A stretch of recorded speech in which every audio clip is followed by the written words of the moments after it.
أما بعد فأعوذ بالله من الشيطان الرجيم بسم الله الرحمن الرحيم لقد كان لكم في رسول الله أسوة حسنة صدق الله العلي العظيم نبی کریم صلی اللہ علیہ وسلم کے سیرت کے دروس کا سلسلہ چل رہا ہے۔ آج ہم غزوہ تبوک کے بارے میں پڑھیں گے۔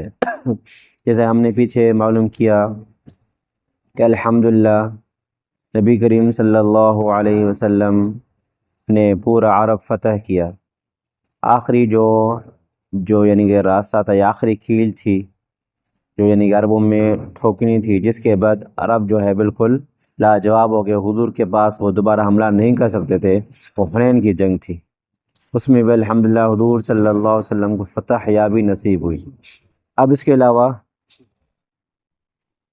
وہاں کے جو کچھ دشمن تھے ان کے اندر ایک طرح کا روب ڈالنا تھا۔ بادشاہ اس زمانے میں دو سپر پاور طاقتیں تھیں، ایک کیسر، دوسرا کسرا۔ تو ان میں سے یا آپ وسلم کے آخری جو دن چل رہے تھے، اس میں کیسر کا ایک بڑا نام تھا کہ کیسر لڑائی کرتا کرتا کرتا یہاں تک آیا کہ کسرا کے سرحدوں کے اندر گھس گیا۔ اتنا ہی سپر پاور وہ ہو چکا تھا۔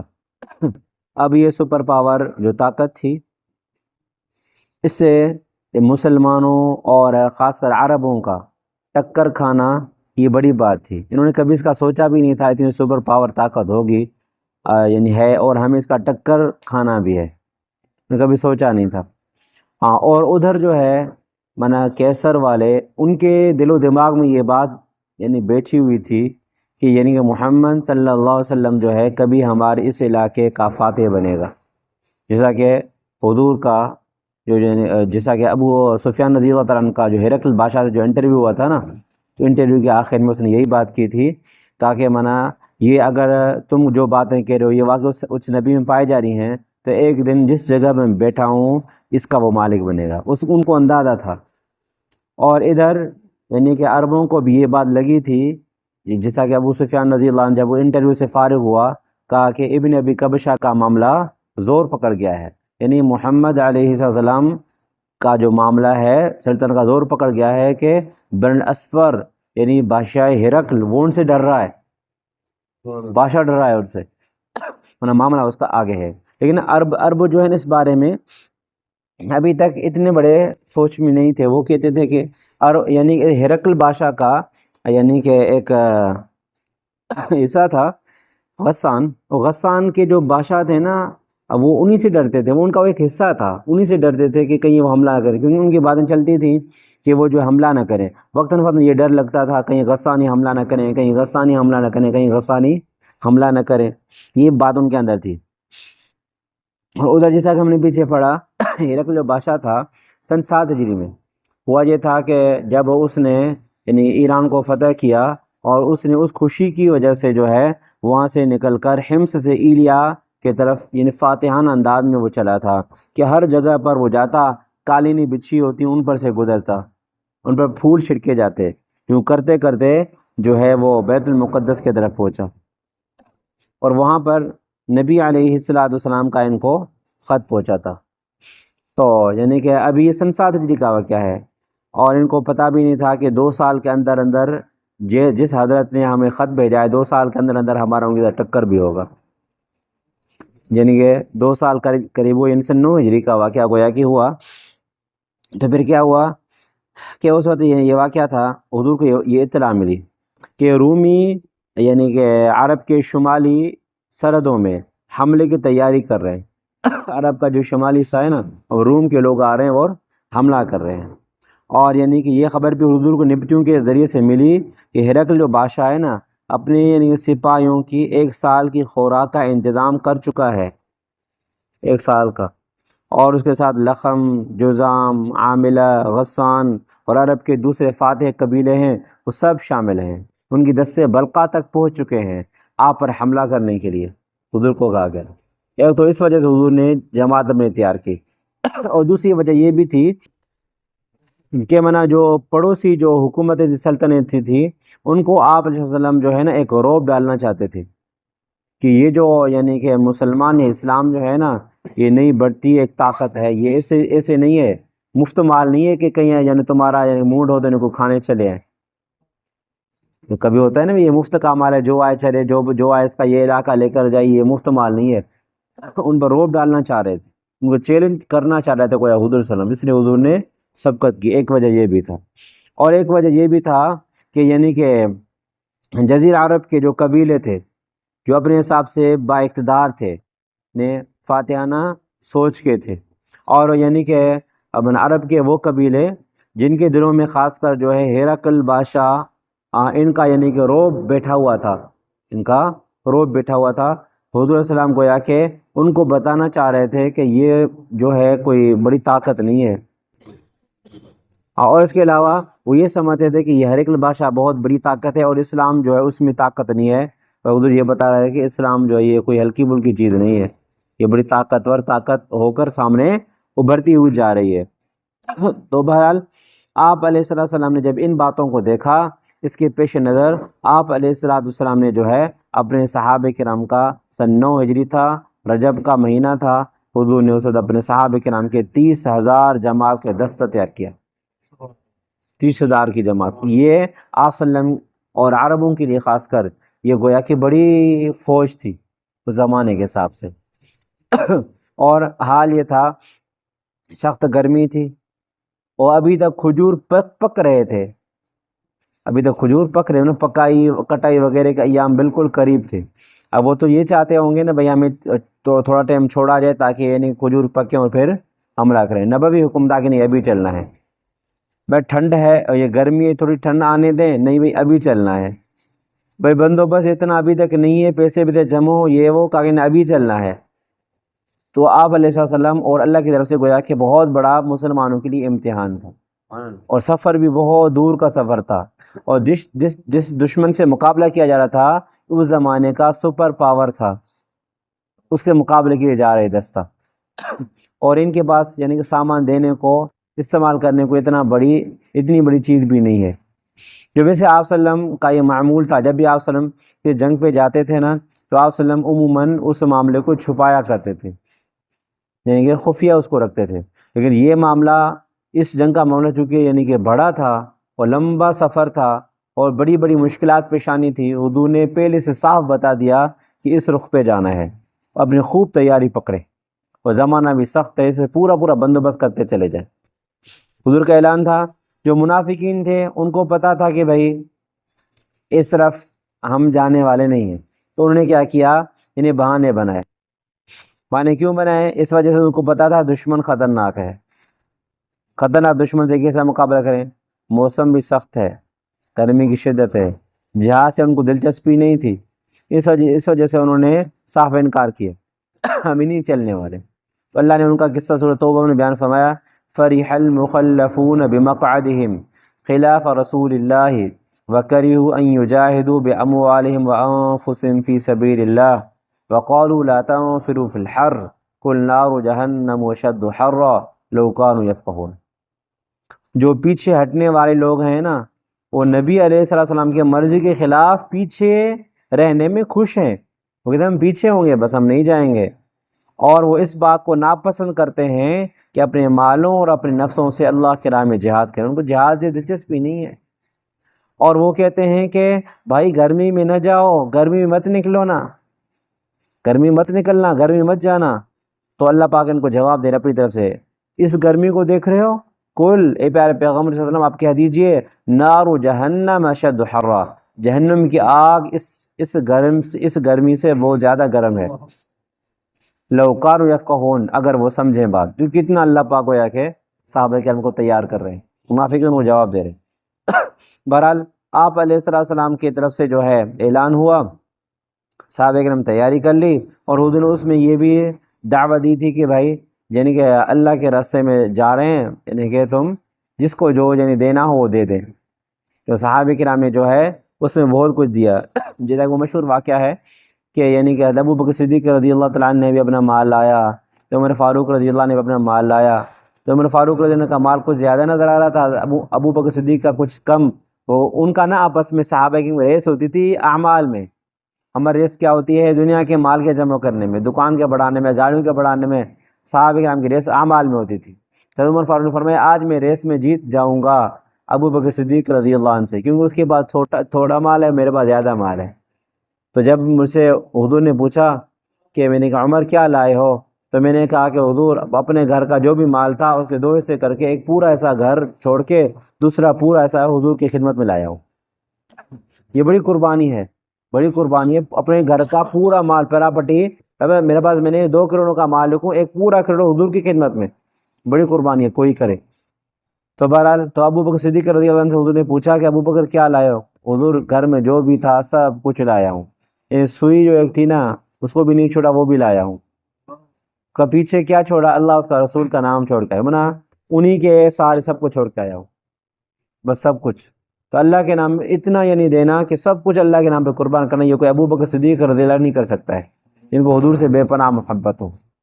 تو اس میں حضرت عثمان غنی رضی اللہ عنہ نے بھی بہت دیا، بہت دیا انہوں نے. ایک یعنی کہ پورا لشکر، پورا جو لشکر تھا اس کو جیش العسرہ کہتے تھے، یعنی کہ تنگ دستی کے زمانے کا لشکر. تو اس کے لیے انہوں نے بہت کچھ دیا، یعنی کہ 1000 دینار گویا کہ انہوں نے خرچ کیے. دوسرے بھی بہت کچھ انہوں نے دیے، وہ امیر بندے تھے الحمدللہ. تو بہرحال انہوں نے دیا، اور اس کے باوجود یعنی صحابہ کرام کی تعداد 30,000 تھی. تو ہر کسی کو آئے تو آئے، یعنی گویا کہ اس بار اتنے یعنی کہ رجسٹر بھی استعمال گویا کہ کیا کہ بھائی یہ مجاہد اس میں ہے. صحابہ فرماتے ہیں کہ بھائی اتنے صحابہ کرام تھے گویا کہ اس کو یعنی کہ رجسٹر میں بھی لکھا جائے تو رجسٹر بھی کم پڑ جائے، مطلب اتنی زیادہ تعداد تھی صحابہ کرام کی. تو بس اتنی زیادہ تعداد تھی تو جتنا چندہ لیا گیا وہ چندہ بھی گویا پورا نہیں تھا. وہ اس سے معلوم ہوتا ہے کہ حضور علیہ السلام کے پاس کچھ وہ لوگ آئے جن کے پاس کچھ نہیں تھا، کچھ نہیں تھا. حضور ہمیں کو سواری کا بندوبست کیجیے نا، ہم بھی شریک ہوں گے. حضور نے فرمایا کہ میرے پاس کچھ نہیں ہے، میرے پاس کچھ نہیں دینے کو. اب دیکھو یعنی کہ اپنا بھی سب نے جمع کیا اور اس کے علاوہ یعنی کہ چندہ بھی کیا گیا، اس کے باوجود بھی حضور کے پاس یعنی اتنی کمی تھی کہ ان کو دینے کے کچھ نہیں تھا.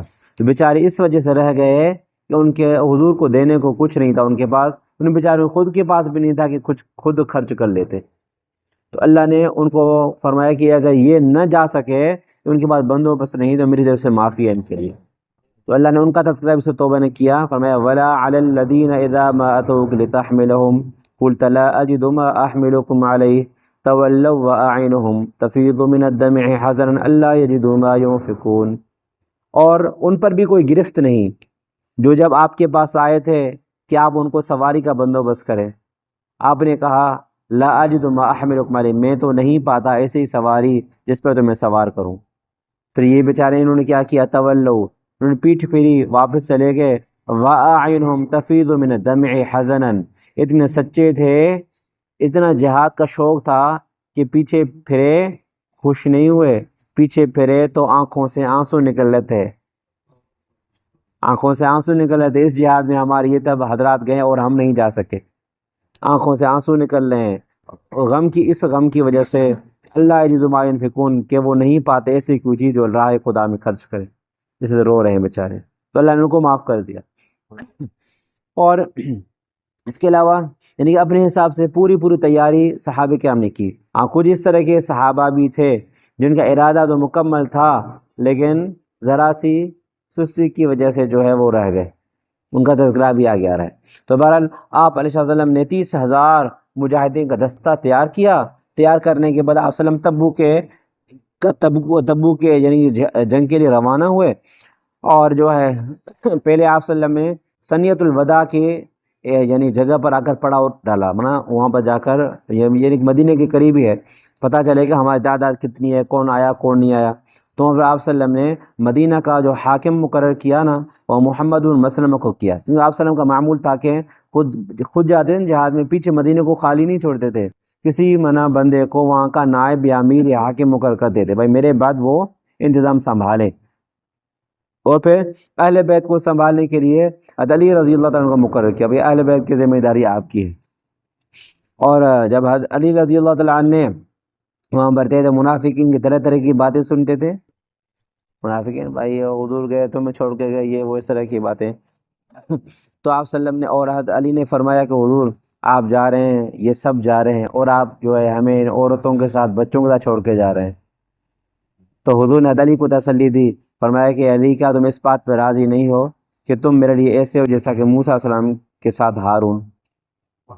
ساتھ میں فرمایا کہ ہاں یہ بات ہے کہ میرے بعد کوئی نبی نہیں ہونے والا، کہ موسیٰ علیہ السلام کے بعد ہارون نبی تھا، میں نبی ہونے والا، یعنی میرے پاس آپ نہیں، کوئی نہیں ہے، کوئی نہیں ہو سکتا، آپ بھی نہیں ہو سکتے، لیکن اب میرا اور تیرا رشتہ ایسا ہے جیسا کہ موسیٰ علیہ السلام اور ہارون علیہ السلام کا ہے۔ اس بات پر راضی نہیں ہو، دل جوئی دی بڑی اچھی بڑی۔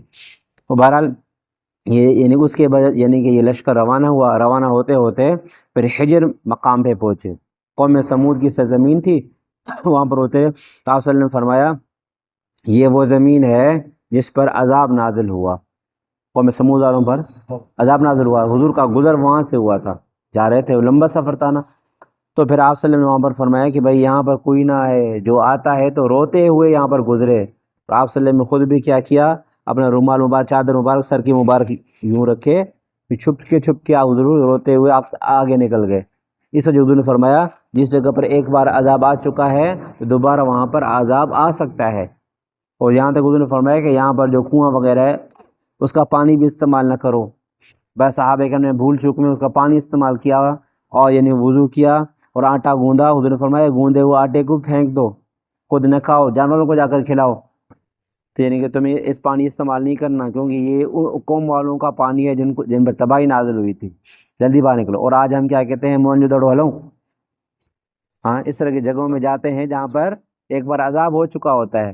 اس وجہ سے ایک بار جب عذاب ہو چکا ہوتا ہے، ہمیں پتہ بھی ہے یا منا صبح سے مسلم صبح سے پتہ ہے کہ یہاں پر عذاب نازل ہوا ہے، تو وہاں پر بندہ ٹور کے ارادے سے کبھی نہ جائے۔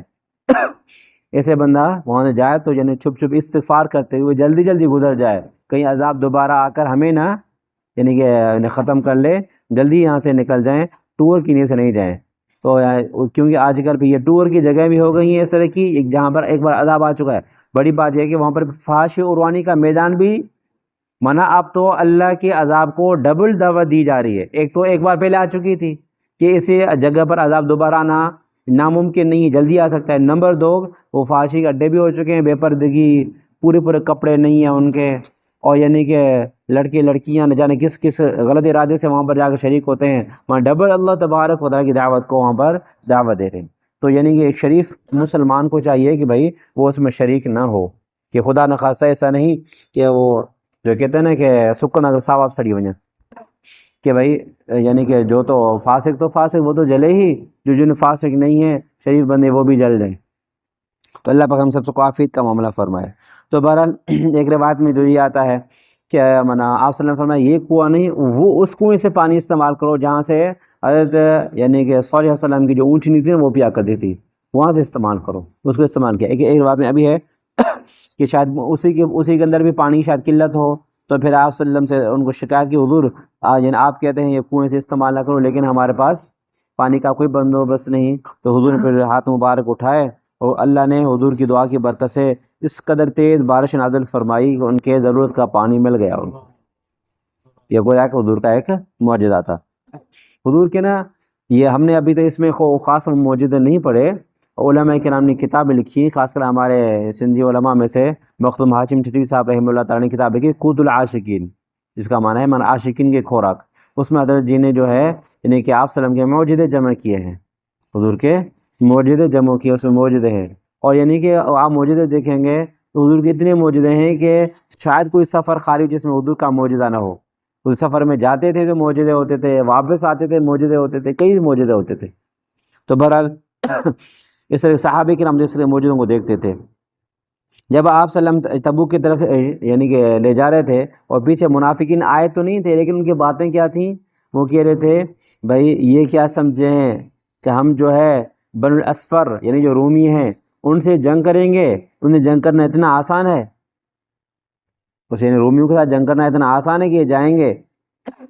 بلکہ کیا ہوگا، خدا کی ہم دیکھ رہے ہیں کہ کل یہ سب رسیوں سے جکڑے پکڑے ہوئے ہوں گے۔ منافقین کہہ رہے تھے، ان کی اپنی سوچ تھی، گھٹیا سوچ تھی، اس مطابق کہتے تھے۔ بہرحال جب نبی صلی اللہ علیہ وسلم تبوک پہنچے تو ایلا کا حاکم یوحنا بن روبہ جو سرحدی علاقوں کے حکام میں سے تھا، آپ کی خدمت میں آیا، آپ صلی اللہ علیہ وسلم سے صلح کر لی۔ حضور کا ایسا روب تھا کہ یعنی کہ دنیا کو سپر پر طاقت حضور سے صلح کرنے کے لیے آ گیا ہے۔ حضور کی یہ کہا کہ حضور ہم آپ کو جزیہ دینے کے لیے تیار ہیں، ٹیکس جزیہ، آپ جزیہ دینے کو تیار ہیں۔ اور یعنی کہ جربہ اور ازرح کے لوگ بھی آئے اور آپ صلی اللہ علیہ وسلم کو کہا کہ حضور ہمیں امن دے دیا جائے، حضور نے کو امن بھی دے دیا۔ اور اس کے علاوہ آپ صلی اللہ علیہ وسلم نے ان کو یہ بات کہی، بھائی یہ جو ہمارے سرحدی پٹی ہے اس کی پوری حفاظت کی جائے، اور یعنی کہ پانی اور خشکی کے جو یعنی راستے ہیں اس میں امن امان یعنی کیا جائے۔ تو حضور نے تمام ان سے یعنی کہ باتیں کھل کے کی ہیں، یعنی ہمارے سرحدوں میں تمہیں یعنی کہ یعنی چڑھائی نہیں کرنی، امن بحال رکھنا ہے، اور ہم سے یعنی کہ کھچڑ وغیرہ نہیں کرنی۔ تو حضور نے پورے کھول کے ان سے باتیں کی۔ اور اس کے علاوہ آپ صلی اللہ علیہ وسلم کے بعد جو آتا حضور ان کے اکرام بھی کیا کرے، وہ تو حضور کی طبیعت تھی، جو آتا نا حضور کے پاس وہ یعنی خالی نہیں جاتا۔ حضور فرمایا اجید الوفد ہے، حضور نے ایک فرمایا بھائی تمہارے پاس نا میرے جانے کے بعد اگر وفد آئے نا وہ خوب استقبال کیا کرنا۔ مہمان نوازی تو حضور کی یعنی کہ نبیوں کے انبیاء کی وصف ہوتی ہے، اور بڑے بڑے حکام بادشاہ بڑے بڑے لوگ آتے ہیں ان کا اکرام تو خوب حضور کرتے تھے۔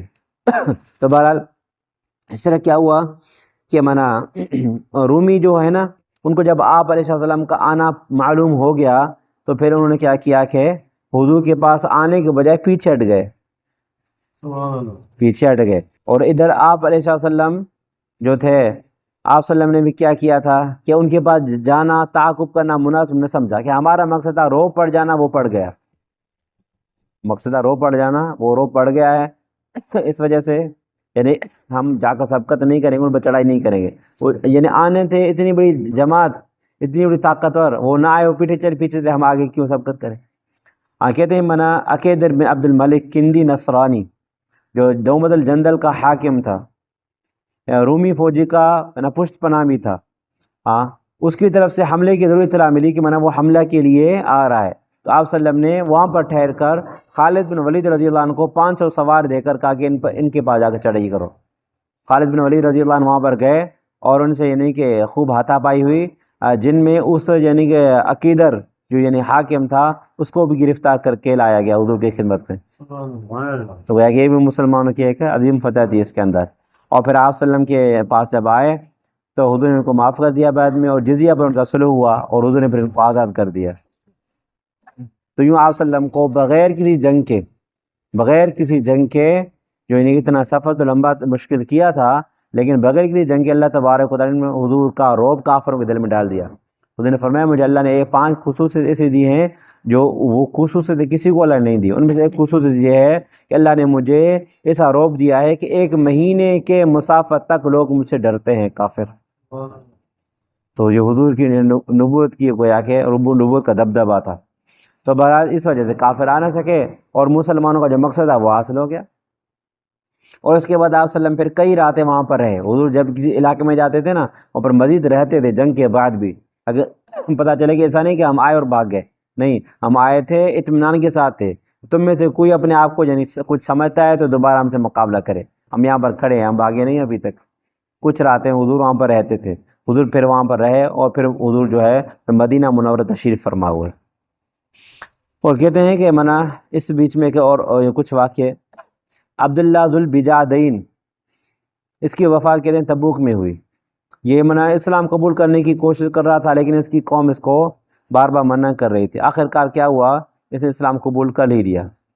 اس بیچارے کے بعد دوسرا کچھ بھی نہیں تھا، ایک موٹی کھردری چادر تھی اس میں اس کو چھوڑ دیا گیا، بھائی تم اگر اسلام قبول کرتے ہو کیا اس یعنی کہ چادر کو لے لو۔ موٹی کھردری چادر تھی اس کے استعمال کرتا تھا، بس ستر پوشی کا کام اسی سے ہی لیا کرتا تھا۔ بیچارہ وہ بھاگ کے حضور کے پاس پہنچا، یہ چادر بھی اس کی پھٹ گئی، 2 ٹکڑے کوئی بچے، ایک ٹکڑے کو یہ لنگی میں استعمال کیا، گولی جگہ تھے، دوسرے یعنی کہ ٹکڑے کو اوپر استعمال کیا۔ تو بیچارہ حضور کے پاس آیا اور اس کا لقب اس وجہ سے یہ پڑا ذو البجادین، 2 ٹکڑوں والا، کپڑے کے 2 ٹکڑے تھے۔ اور اس کے علاوہ جب تبوک میں وہ بیچارہ تھا نا اس کا انتقال ہو گیا، تو پھر رات کی تاریکی میں تو ان کی یعنی کہ جنازے کو جو جنہوں نے مشاہد کی، جنہوں نے اٹھایا، ان میں حضرت ابو بکر اور عمر رضی اللہ عنہما بھی تھے۔ تو یعنی کسی صحابی نے جو ہاتھ میں مشعل یعنی کہ لالٹین جو ہوتی ہے میں بتی وہ لے کر ان کے قبر کے پاس گئے، روشنی اس کو یعنی کہ ہاتھ میں اٹھایا، اور جو ہے قبر تیار ہوئی تو حضور السلام خود قبر میں یعنی اترے تھے۔ حضرت ابوبکر عمر رضی اللہ عنہ کو فرمایا کہ یعنی کہ یہ اس کا لاش مجھے دے دو، میت مجھے دے دو، اور میت دے دی گئی، اور اس کو حضور کے قریب کیا گیا، حضور اس کو لٹایا اور اس لحد میں ڈالا، تو وہاں پر حضور کے الفاظ مبارک یہ استعمال کیے، اللہم انی امسیت راضیا عنہ فرض عنہ، اللہم انی امسیت راضیا عنہ فرض عنہ، اے اللہ میں اس سے راضی ہوں۔ حضور فرما رہے ہیں، دعا اٹھا دے، اللہ میں اسے راضی ہوں، تو بھی سے راضی ہو جا۔ تو جیسے حضور راضی ہیں کیا چاہیے، اور یعنی کہ گویا کہ مطلب وہ جنت یہ سمجھو گے۔ تو حضرت عبداللہ بن مسعود رضی اللہ عنہ اس محفل میں تھے، وہ فرماتے ہیں جب حضور یہ الفاظ فرماتے ہیں اللہم انی امسیت راضیا عنہ فرض عنہ، میں نے تمنا کی کاش کہ اس میت کی جگہ پر میں ہوتا، حضور میرے لیے دعا کرتے، کیا اعزاز ہوتا۔ تو واقعی حضور السلام کی سے بڑھ کر کسی کی دعا ہو سکتی ہے۔ تو یہ جنگ کا ایک واقعہ یہ بھی ہوا کہ یعنی کہ صحابہ کرام اس جنگ میں شریک، کچھ اس طرح کے صحابہ تھے جو سابقین اولین جماعت میں سے تھے، لیکن یعنی کچھ ان کے یعنی کہ سستیوں کی وجہ سے وہ پیچھے رہ گئے تھے، تھوڑی سستی تھی۔ ان میں 3 حضرات تھے، کعب بن مالک، مرارہ بن ربیعہ، اور اس کے علاوہ ہلال بن امیہ، 3 حضرات تھے۔ ان حضرات نے جو تھوڑی سی سستی ہوئی، ان میں سے ایک جو ساتھی ہیں کعب رضی اللہ عنہ، وہ اپنا قصہ خود بیان کرتے ہیں۔ وہ کہتے ہیں کہ بھئی جب حضور السلام جب کافر کی تیاری کروا رہے تھے نا، تو اس وقت میں نے کہا کہ بھئی میں بھی تیار ہو رہا ہوں، تیار ہو رہا ہوں، اور پھر یہ تھا میں نے کہا کہ الحمدللہ میرے پاس یعنی کہ دوسرے کے پاس یعنی کہ چیزوں کی کمی نہیں، میرے پاس الحمدللہ سب کچھ ہے، کپڑے بھی اچھے ہیں اور اس کے علاوہ سواری بھی اچھی ہے، سب کچھ پورا میرے پاس بندوبست تھا۔ اور میں نے کہا ہاں ابھی نکلتا ہوں، اتنے کرتے کرتے میں نے کہا بازار سے بس ہتھیار سامان لے کر نکلتا ہوں میں، بس یہ کیا، یہ بس اس میں نے کہہ رہا تھا ابھی لیتا ہوں، ابھی کرتے کرتے کیا ہوا، فوج نکل گئی۔ میں نے کہا کہ مانا قریب ہے، اب میں نے لیا سامان، میں یوں کیا، بس یوں اٹھایا، بس یوں گیا، لیکن جیسے شیطان وہی وسوسہ دیتا ہے جیسے صبح کو اٹھتے ہیں باقی چھا کندے یار یہ کلاک پورا ہوتا ہے، فجر میں ٹائم آئے پھر تھوڑا سو جاتے ہیں، અહીંયા اتنا وقت ہے پھر سو جاتے ہیں، اور بہت وقت ہے کرتے پھر ارے نماز کا ٹائم چلا گیا۔ یہ شیطانی دلاسے ہوتے ہیں جو ہمیں دلاسے دے کر یعنی کہ اس کا طریقہ یہ ہوتا ہے، روکتا نہیں ہے شیطان، روکتا نہیں ہے، یہ کہتا ہے کہ تھوڑا ٹائم ہے، اب تو پہنچ جائے گا، بس تو پہنچ جائے گا، لے اب تھوڑا آرام کرو۔ باقی کام اس کا ہوتا ہے کہ یعنی کہ ایسا کرتے نماز میں ہمیں اکثر ہمارا یوں قضا ہوتی ہیں، بھائی ابھی تھوڑا ٹائم ہے، تھوڑا بھی گھر میں لاؤ، یہ بچہ رو رہا ہے اس کو اٹھا لو، اب وہ یعنی اب گھر کا فلاں کام لے لو، یہ سبزی لے لو، یہ کرتے کرتے کیا ہو گیا، اس نماز کا ٹائم ختم، اگلے نماز کا ٹائم، ہاں پھر پڑھ لیں گے، اس نماز کو پڑھ لیں گے، ہاں پھر جیسے یہ کام کریں کرتے پھر دوسری نماز کا ٹائم بھی، تو یوں بندہ جو ہے نا 2-4 نمازیں چلی جاتی ہیں، انسان بے نماز یوں ہوتا ہے۔ تو شیطان کا حملہ یوں ہوتا ہے کہ شیطان سستی سے کام شروع کرواتا ہے، روکتا نہیں ہے، سستی کروا کے کام ہمارا جو ہے پیچھے کروا لیتا ہے۔ تو بہرحال وہ صحابی بیچارہ کہتا ہے کہ کیا ہوا کہ میں نے کہا کہ ہاں ایک دن کا فاصلہ تو ہے، میں یوں جاؤں گا، یوں پہنچوں گا، سواری میں عالی شان ہے، تو یوں کرتے کرتے میں نے کہا ہر صبح ہوتی ہے، میں کہتا میں یوں پہنچا، لیکن یوں کرتے کرتے میں نے کہا کہ قصہ بہت دور نکل چکا ہے، اور جو ہے میں ان کے پاس نہ پہنچ سکا، وہ راستہ وہاں سے گزر گیا۔ یعنی کہ جماعت اتنی بڑی تھی کہ یعنی کہ بندہ اگر کوئی چھپنا چاہے نا چھپ سکتا مطلب جو کسی کا پتہ نہ ہو، چھپ سکتا تھا، لیکن یعنی کہ حضور نے مجھے وہاں پر یاد کیا تھا، بیچ میں یہ پورے راستے میں یاد نہیں کیا، وہاں پر مجھے حضور نے یاد کیا تھا۔ انہوں نے پوچھا کہ وہ اس کعب کا کیا ہوا؟ کسی نے کہا حضور ان کو نا اچھی چادریں تھیں نا، اس کی وجہ سے وہ پیچھے رہ گیا ہے، مانا تھوڑا خوشحال تھی ہوا نا، تنے تھوڑا اڑنے میں تھی ہوا، جو ہوتا ہے کسی تنزیت اور کہتے ہیں بھائی وہ نا اس کے تو پیسے آ گئے نا صحیح، اس وجہ سے وہ نہیں، تو اس نے اس طرح کا کوئی جملہ کہا۔ دوسرے صحابی نے کہا ان کو حضور نہیں، وہ دل کا سچا ہے، وہ ایسا بندہ نہیں ہے، اس کو کوئی سستی ہو گئی ہوگی، دوسرا کوئی ادھر ہو گیا ہوگا تبھی نہیں آیا، باقی پیسے کے چکر کے جیسے ایسے نہیں ہے۔ تو کیونکہ وہ سچا صحابی جو تھا اب جب کیا ہوا تو یعنی حضور علیہ السلام یعنی کہ گئے اور صحابی نہ جا سکے. اب واپسی کا ٹائم دیکھا کہ نبی علیہ السلام جو ہے واپس آ رہے ہیں اور یعنی سب پوری فوج واپس آ رہی ہے. اب جو ہے حضور واپس آ رہے ہیں تو پریشانی، سچا بندہ ہوتا ہے نا اس کو پریشانی ہوتی ہے اور یعنی کہ ہزار وسواس. تو حضور کو پھر کیا جواب دوں گا، حضور کو پھر کیا جواب دوں گا، ہاں یوں کہوں گا نہ یوں کہوں گا، پھر یہ بہانہ پیش کروں گا، یہ ادھر پیش کروں گا، جو بہت سے میں نے ادھر سوچے. لیکن جب کیا ہوا، نبی علیہ السلام جب بالکل قریب آئے نا، مجھے سب بہانے بھول گئے، سب بہانے بھول گئے. اور جب آپ علیہ السلام وہاں پر پہنچے، قریب مدینہ طیبہ تشریف فرما ہوئے، تو جو منافقین نہ آ سکے وہ حضور کے پاس آئے. جو سچے جھوٹے جو بھی ان کے بہانے تھے، حضور میری بیوی بیمار تھی، حضور اس وجہ میں نہ آ سکا، اس وجہ سے حضور نے فرمایا ٹھیک ہے آؤ بیعت کرو اور تمہاری دعا کرتا ہوں چلو. باقی میں نے حضور ان کے ظاہر بہانوں کو قبول کرتے ہوئے اندر کے بہانوں کو اللہ کے حوالے کرتے جا رہے تھے. منافق مزاج کے لوگ اس طرح کر رہے تھے کہ جو بھی منافق آئے گئے حضور کو یعنی ظاہری طور پر اچھے بہانے پیش کرتے جا رہے تھے. تو ٹھیک ہے چلو. تو آخر کار پھر کیا ہوا کہ منا ان صحابہ کرام کی باری آئی. تو یہ صحابہ کرام، یہ صحابی حضور کے پاس آئے اور حضور علیہ السلام نے پوچھا کہ بھائی تمہارا کیا خیال ہے، تم کیوں نہیں آئے تھے، تمہارے پاس یعنی کہ سواری نہیں تھی، کیا نہیں تھا، کیا بات تھی؟ تو اس نے کہا کہ حضور ایسی بات نہیں ہے کہ میرے پاس سواری نہیں تھی، ایسی بات نہیں. پھر مزید اپنی بات کو شروع کرتے ہوئے کہا کہ خدا کی قسم، حضور کو یعنی کہ وہ صحابی کہہ رہے ہو، خدا کی قسم اگر میں آپ کے بجائے اس وقت یعنی دنیا والوں میں سے کسی کے پاس ہوتا اور میں سمجھتا کہ میں کچھ عذر کر کے اس کی ناراضگی سے بچ جاؤں گا، میرے اندر بات کرنے اور اپنی بات ثابت کرنے کا سلیقہ بھی ہے، میں منع اس سے یعنی کہ اس کے بات گول مول کر کے اس کو راضی کر کے خوش بھی کر سکتا ہوں. لیکن خدا کی قسم مجھے یقین ہے کہ میں اگر آج جھوٹ بول کر آپ علیہ السلام کو یعنی آپ کو پیارے پیغمبر صلی اللہ علیہ وسلم کو راضی کر لوں تو قریب ہے کہ اللہ تبارک و تعالیٰ آپ کو مجھ سے ناراض کر دے. میں اپنے بات کی فنکاری پہ تو خوش کروں، لیکن اللہ تو بتائے گا نا اس نے جھوٹ بولا تھا، اللہ نے بتایا جھوٹ بولے گا تو پھر تو میری آخرت گئی نا. اور فرمایا اگر میں سچ بول کر آپ علیہ السلام کو کسی قدر آزار دہ کروں، یعنی کہ سچ تو بولوں گا لیکن حضور ناراض ہوں گے، حضور ناراض ہوں گے فی الحال، تو اس میں مجھے اللہ تعالیٰ کی طرف سے معافی کی امید ہے. میں ابھی یہ کہتا ہوں کہ پھر اللہ مجھے ضرور معاف کریں گے.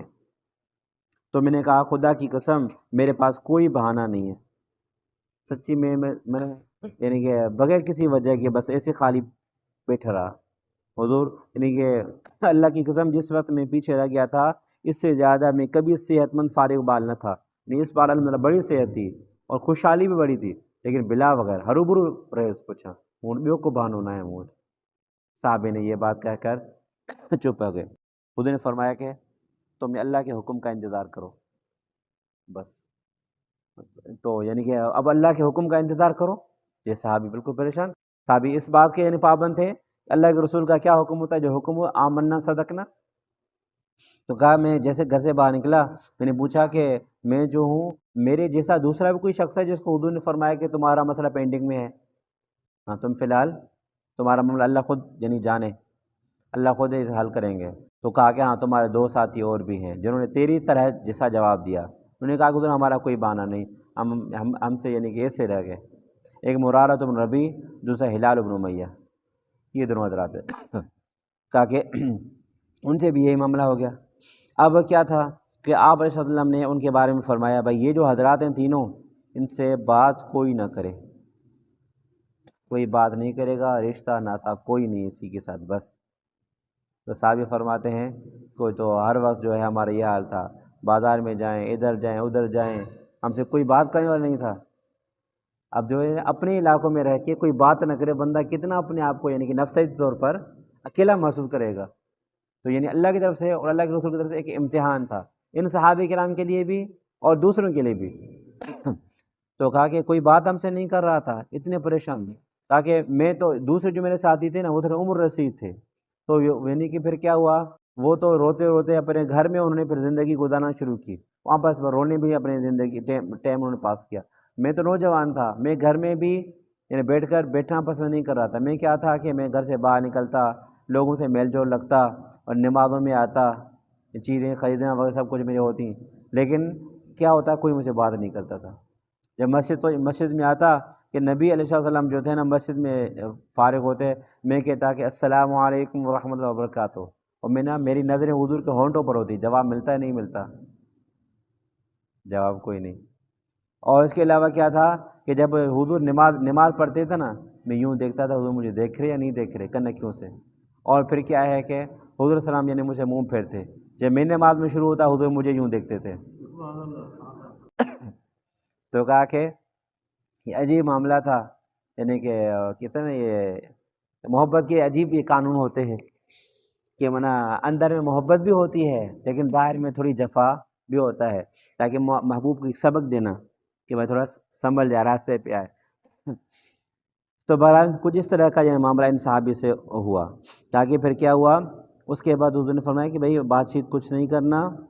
تو کہا کہ ایک بار کیا ہوا کہ میں یہاں سے گیا، میرا جو چچا زاد بھائی تھا ابو قتادہ، اس کا باغ تھا، دیوار پھیلا کے اس کے باغ میں گیا۔ میں نے کہا کہ تو میرے چچا کا بیٹا ہے تو سب سے زیادہ مجھے عجیب ہے، اور یعنی کہ پسندیدہ محبوب ہے۔ میں نے اس کو سلام کیا اور اس نے سلام کا جواب بھی نہیں دیا، اور میں نے کو کہا ابو قتادہ تمہیں اللہ کا واسطہ دے کر پوچھتا ہوں، تم مجھے بتاؤ کیا میں اللہ اور اس کے رسول سے محبت نہیں کرتا؟ اس نے کوئی جواب نہیں دیا۔ تو پھر میں نے دوبارہ ہی پوچھا، جواب نہیں دیا۔ آخر کار کہا اللہ و رسول عالم، اللہ اور اس کے رسول کو زیادہ پتہ ہے تمہیں محبت ہے کہ نہیں۔ تاکہ اس نے جیسے مجھے کہا میں بے ساختہ رونا آ گیا، اور یعنی میں فوراً بس اس کے باغ سے نکل کر چلا گیا گھر کے جانب۔ تاکہ پھر اس کے بعد کیا ہوا، حضور نے جب 40 دن پورے ہو گئے، 40 دن سوشل بائیکاٹ، 40 دن ایک چلہ پورا بائیکاٹ تھا، 40 دن پورے ہو گئے، اس کے بعد حضور نے فرمایا کہ ان کی جو بیویاں ہیں ان کو بھی حکم کرو کہ ان کی بیویاں بھی علیحدہ ہو جائیں۔ یعنی کہ گھر میں تھوڑی بات چیت ہوتی تھی، بیویاں بھی علیحدہ ہو جائیں۔ بھئی اب ان کا بہت بڑا سبق تھا، بیویاں بھی۔ تو کہتے ہیں کہ وہ ہلال بن امیہ، مرارہ بن ربیعہ، ان میں سے کوئی صحابی تھا، وہ بوڑھا تھا، ان کی بیوی حضور کے پاس آئی، حضور میرا شوہر ہے نا وہ بوڑھا ہے، خدمت وغیرہ یعنی کہ نہیں کر سکتا، یعنی کہ وہ کچھ نہیں کر سکتا، اگر میں خدمت کے لیے وہاں پر رہوں تو ٹھیک ہے، حضور اس کو اجازت دی۔ تو کہا کہ پھر میری بیوی نے مجھے کہا کہ اگر یعنی کہ تو مجھے کہے تو میں حضور کے پاس سفارش کروں کہ میں اس کی خدمت کروں گا۔ اب میں نے کہا وہ تو بیچارہ بوڑھا ہے اور میں تو ہٹا کٹا ہوں، میں کیسے کہوں گا کہ یعنی کہ میری بیوی میرے ساتھ رہے، اگر تم جاؤ اپنے امی کے گھر۔ تو کہا ان کو میں نے بھیج دیا۔ اور اس کے بعد پھر مزید امتحان بالا امتحان یہ ہوا، غسان کا بادشاہ، غسانی بادشاہ جیسا کہ ہم نے پہلے پڑھا تھا، یعنی عربوں کے اندر اس کا بڑا رعب تھا، بڑا دبدبا تھا، لیکن حضور کے اسے غزوہ تبوک کے بدولت ان کے رعب سب ختم ہو گئے۔ تو غسانی بادشاہ اس نے حضرت یعنی کہ کعب کی طرف خط بھیجا، اور کہا کہ میں بازار میں تھا، ایک بندے نے مجھے کہا کہ کعب کہاں ہے، میرے پاس اشارہ کیا، تو میرے بعد آئے، مجھے ایک خط دیا، دیکھ رہا ہوں کہ غسانی بادشاہ کی طرف سے خط آ رہا تھا میرے طرف، بادشاہ کی طرف سے خط۔ تو میں نے خط جیسا پڑھا، خط میں یہ لکھا تھا مجھے معلوم ہوا ہے تمہارے ولی نعمت نے، یعنی تمہارے ساتھی نے، نبی صلی اللہ علیہ وسلم کی طرف اشارہ تھا، تمہارے ساتھی نے تمہارے ساتھ جفا کا معاملہ کیا ہے، اور اللہ تبارک و تعالیٰ تمہیں ذلیل و ضائع نہیں کریں گے، تم ہمارے پاس آ جاؤ، ہم تمہارے ساتھ اچھا معاملہ کریں گے۔ میں نے کہا یہ امتحان بڑا امتحان ہو گیا۔ اب مزید ٹیسٹ ہے کہ بادشاہ وقت کا مجھے بلا رہے تھے، نبی نے تمہیں چھوڑا، تم ہمارے پاس آؤ، لیکن صحابہ کرام کے ایمان بھی ایمان تھا۔ کہا کہ وہاں پر قریب میں نے دیکھا تندور تھا، میں نے کیا کیا کہ وہ پرچی اس کے خط تندور میں ڈال دیا۔ یہ بھی ایک امتحان، نہیں چاہیے مجھے بادشاہ کی کیا آج یعنی کہ یہ اعزاز اکرام، مجھے حضور سے بڑھ کر کوئی نہیں ہے۔ پھر کیا ہوا، تقریباً ان کے 50 دن پورے ہو گئے، 50 دن پورے ہو گئے۔ صحابی فرماتے ہیں کہ ہم نے پھر یعنی کہ گھر میں جب ہوتے روتے تھے، اب دوسرا کوئی تھا نہیں۔ تو کہا کہ صبح کا ٹائم تھا، میں نے اپنے گھر میں نماز پڑھ رہا تھا، تو اچانک دیکھا کہ ایک بندہ جو تھا یعنی کہ سنا پہاڑی تھا شاید، اس پہاڑی کے اوپر چڑھ رہا تھا کہ کعب خوشخبری ہو، کعب خوشخبری ہو۔ پہلے اس بندے کا آواز پہنچا میرے پاس، دوسرا وہ شخص تھا جس کو حضور نے کہا کہ کعب خوشخبری سناؤ، اور دوسرے مرارہ بن ربیعہ ہلال بن امیہ خوشخبری سناؤ کہ اللہ نے تمہیں معاف کر دیا ہے۔ وہ گھوڑے پہ آیا، دونوں میں سے جو بندہ ایک گھوڑے پہ سوار ہو کر نکلا، دوسرے نے پہاڑ پر کیا یعنی کہ چڑھ کے مجھے اعلان کیا، پہاڑ والے کی آواز جو ہے مجھے پہلے پہنچی۔ اور عربوں کے پاس یہ تھا کہ جو خوشخبری کا پیغام لے کر آتا تھا نا، اس کو کوئی تحفہ تحائف دیتا تھا، تاکہ میرے پاس دوسرا کوئی تحفہ تھا نہیں، تو میں نے کیا کیا، اپنے کپڑے میرے پاس تھے پر پہنے ہوئے، بس یہی میرے پاس تھا، دوسرا کچھ ہی نہیں تھا۔ وہ کپڑے اتار کر دوسرے کوئی لنگی چادر میں نے استعمال کی، کپڑے اتار کر اس شخص کو دیا جس کی آواز میرے پاس آئی تھی، ہدیے میں دیا۔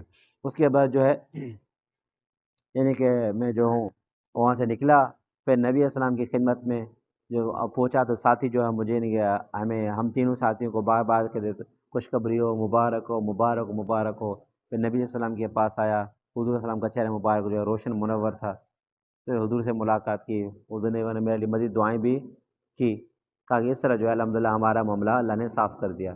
لیکن ایک سبق ہم نے اس سے حاصل کیا کہ آئندہ زندگی میں جھوٹ نہیں بولنا، جھوٹ کی سزا یہ ہوتی ہے، اور یعنی کہ منع سچ ہم نے بولا، سچ کی تکلیف ہے، لیکن اس کا انجام بڑا اچھا ہوتا ہے سچ کا، جھوٹ نہیں بولنا۔ تو یہ سبق ہمیں بہت اچھا ملا۔ تو اللہ تبارک و تعالیٰ نے ان کی شان میں قرآن میں آیت نازل فرمائی، تکلیف تو 50 دن بڑی آئی، لیکن شان یہ ہے کہ قیامت کے دن تک ان کی تعریف پڑھی جائے گی، ان کے بخشش کا اعلان پڑھا جائے گا۔ اللہ نے قرآن میں فرمایا لَقَدْ تَابَ اللَّهُ عَلَى النَّبِيِّ وَالْمُهَاجِرِينَ وَالْأَنصَارِ الَّذِينَ اتَّبَعُوهُ فِي سَاعَةِ الْعُسْرَةِ مِن بَعْدِ مَا كَادَ يَزِيغُ قُلُوبُ فَرِيقٍ مِّنْهُمْ، کہا کہ اللہ نے معاف کر دیا نبی کو بھی، شروعات اللہ نبی سے کی تاکہ ان کو یہ نہ لگے کہ بنا اللہ پاک صرف ہمارا بیان کر رہے ہیں، ہم کوئی اتنے بڑے مجرم ہیں۔ اللہ نے نبی کو معاف کر دیا، مہاجرین کو معاف کر دیا، انصار کو معاف کر دیا، جنہوں نے نبی کی پیروی کی تھی تنگ دستی کی گھڑی میں، یہ تنگ دستی کی گھڑی تھی نا، یہ غزوہ تبوک کا۔ اب بعد اس کے کہ یعنی کہ ان میں سے ایک فریق کے، ایک جماعت کے دل جو ہے وہ پھسل گئے تھے، منافق۔ ثم تاب علیہم، پھر اللہ تبارک و تعالیٰ نے یعنی ان پر رجوع کر لیا، یعنی ان کی توبہ قبول کر دی، ان کو معاف کر دیا۔ انہ بہم رؤوف رحیم، اللہ پاک بڑے مہربان رحم کرنے والے ہیں۔ وعلی الثلاثۃ الذین خلفوا، ان 3 بندوں کو بھی اللہ نے معاف کر دیا جو پیچھے رہ گئے تھے، 3 بندے یہی تھے۔ حتی اذا ضاقت علیہم الارض بما رحبت، حتیٰ کہ زمین اپنے کشادہ ہونے کے باوجود ان پر تنگ ہونے لگی، 50 دن جو کوئی بات نہیں کر رہا تھا۔ وضاقت علیہم انفسہم، ان کے نفس ان پر تنگ ہونے لگے۔ وظنوا اللہ ملجا من اللہ الا الیہ، انہوں نے گمان کیا کہ اللہ سے پناہ نہیں مگر اللہ ہی کی طرف۔ ثم تاب علیہم، پھر اللہ نے انہی کی طرف بھی رجوع کیا، لیتوبوا تاکہ وہ توبہ کریں۔ ان اللہ هو التواب الرحیم، اللہ تبارک و تعالیٰ توبہ قبول کرنے والے، رحم کرنے والے ہیں۔ تو یوں اللہ تبارک و تعالیٰ نے ان کی معافی کا اعلان بھی کر دیا۔ یہ غزوہ تبوک کا واقعہ تھا۔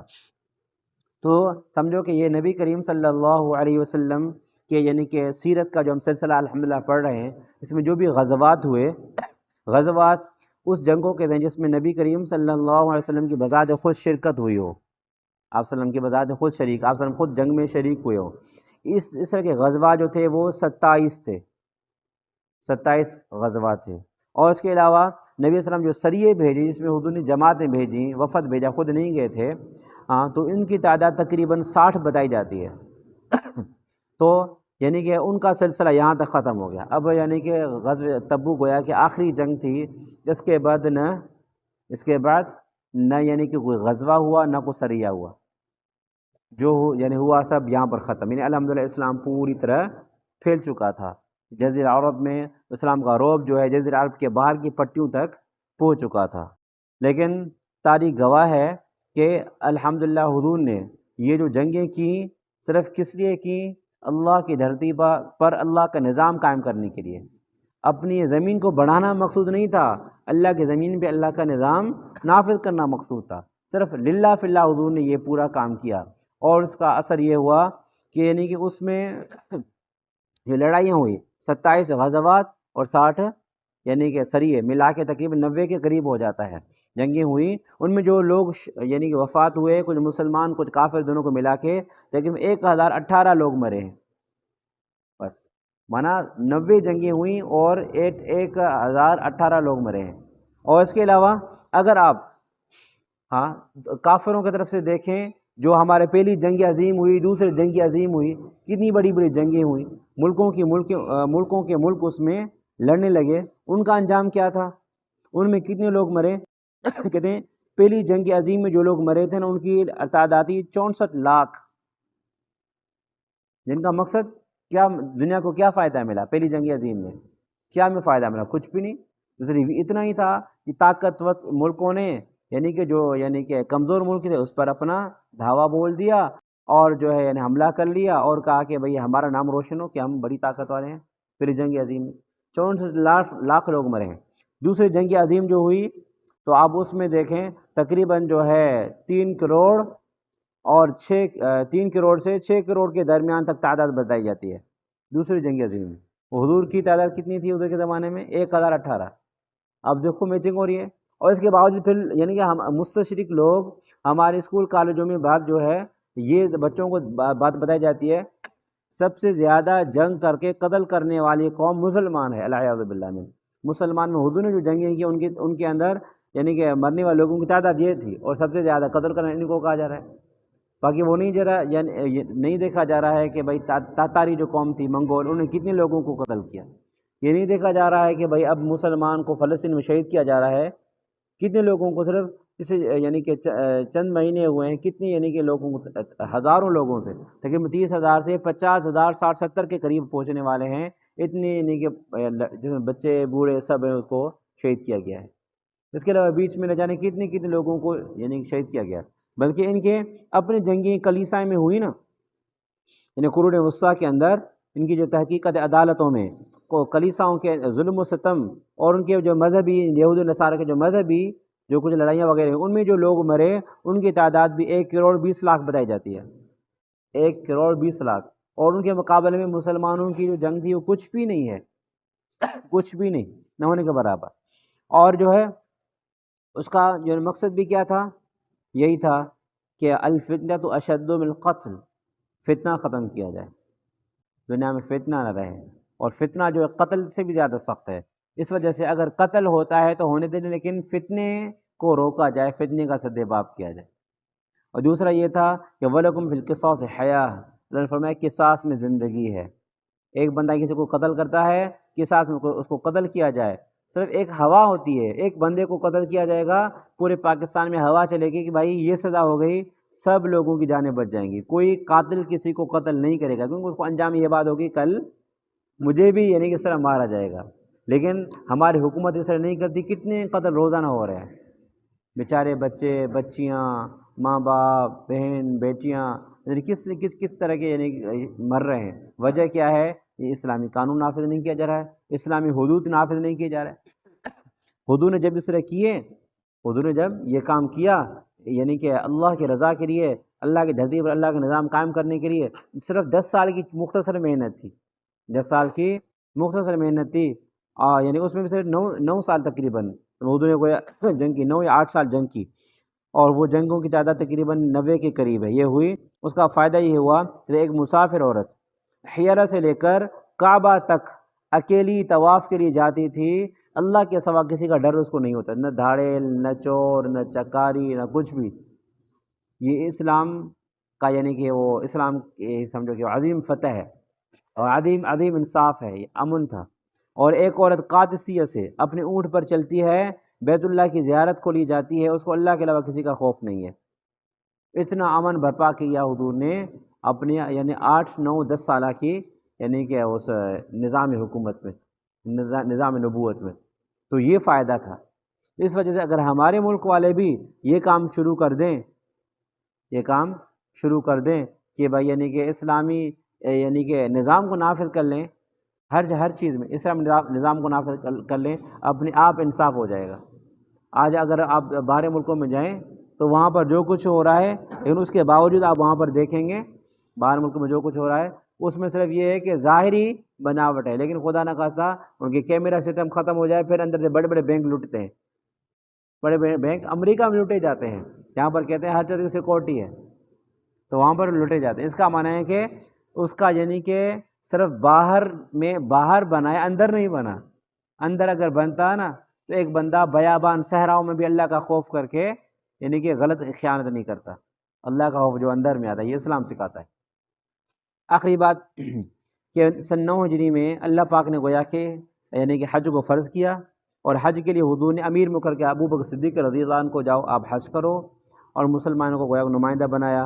حضرت ابو بکر صدیق رضی اللہ عنہ 300 سواروں کے ساتھ اس سفر میں چلے، اور پھر جو ہے اس بیچ میں سورۃ براءہ، سورۃ توبہ نازل ہوئی، تو اللہ تبارک حضور نے حضرت علی رضی اللہ عنہ کو بلا کر بھیجا، کہا کہ وہاں پر جاؤ اور وہاں پر کچھ اعلان کرنے ہیں تمہیں، وہاں پر اعلان کرنے، اعلان کیا کرنا ہے؟ نمبر 1 اعلان یہ کرنا تھا جنت میں کافر نہیں جائے گا، اور یہ بھی اعلان کیا اس سال کے بعد کوئی مشرک حج نہیں کرے گا، کیونکہ اس سے پہلے مشرک آتے تھے، کچھ مشرک بھی تھے وہ بھی آتے تھے، اور فرمایا کہ اس سال کے بعد کوئی بھی ننگے طواف نہیں کرے گا، کیونکہ کافر جو تھے نا مشرک ننگے طواف کرتے تھے، ہاں وہ یہ سمجھتے تھے کہ ہمارے جو ہم اپنے جسم کے کپڑوں سے گناہ کرتے ہیں نا، اس وجہ سے یہ گناہ والے کپڑے کو دور کرو، لیکن پتہ نہیں کہ گناہ کپڑے سے بد، لیکن گناہ تو پہلے جسم سے ہوتا ہے، تو اس جسم سے گناہ اسے طواف کرتے تھے۔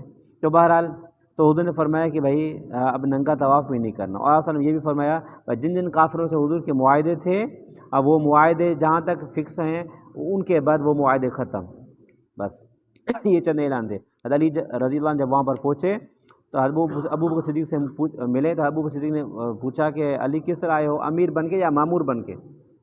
کہا حضرت میں مامور بن کے آیا ہوں۔